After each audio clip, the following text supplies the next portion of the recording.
What's going on, guys? Welcome back to a brand new video, and today I have an unboxing of the PLM header for the K24 Civic, which is getting done. It should be done today or tomorrow, I'm hoping. He's waiting for just one part and then that's it. But yeah, I got the PLM header in today. Don't mind me just dressed like this. I just got home from work. Yeah, let's go unbox this because I've already opened it and kind of unboxed it already. I just want to show you guys what I got because it's definitely way better than the header I have on now. Because the header I have on now is just some cheap eBay header. It's a DNA header.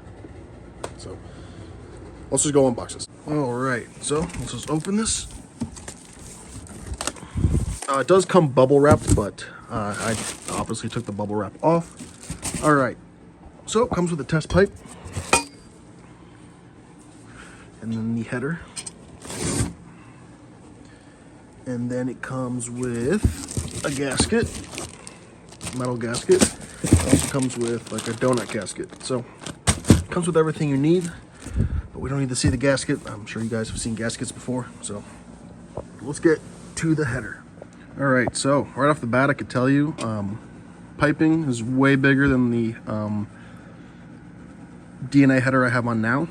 The DNA header is a 1.75 to a 2.5, which is basically stock.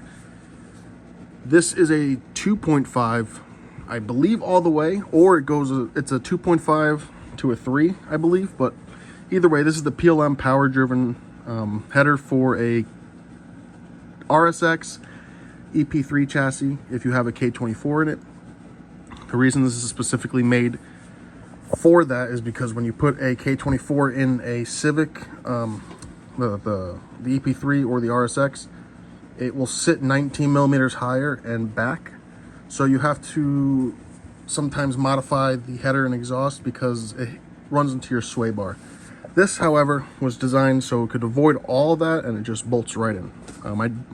I know this also does work, excuse me, for a K20. So if you have the K20 and you want to do this, use this header, you can, but I know you're going to have to modify it if you have the K20.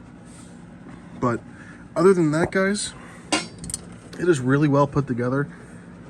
The welds are all nice. I have heard that these right here, since they're just, screwed in, this ends up leaking and people end up just welding it. So I think I'm going to end up doing that just to avoid the leaking anyway. Just get it all welded and not even have to worry about it.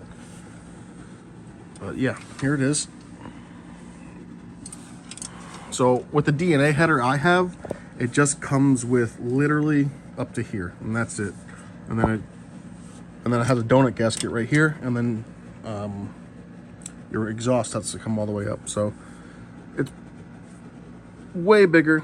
It's just going to be way better. I feel like it's way bigger. A lot more air is going to go through. Exhaust fumes, whatever. But here we have the test pipe. Little area for the O2 sensor. Yeah, I'm pretty sure this is a 3-inch. This is really big. But yeah, guys, here it is. PLM power driven header for a K24 swapped EP3 RSX chassis.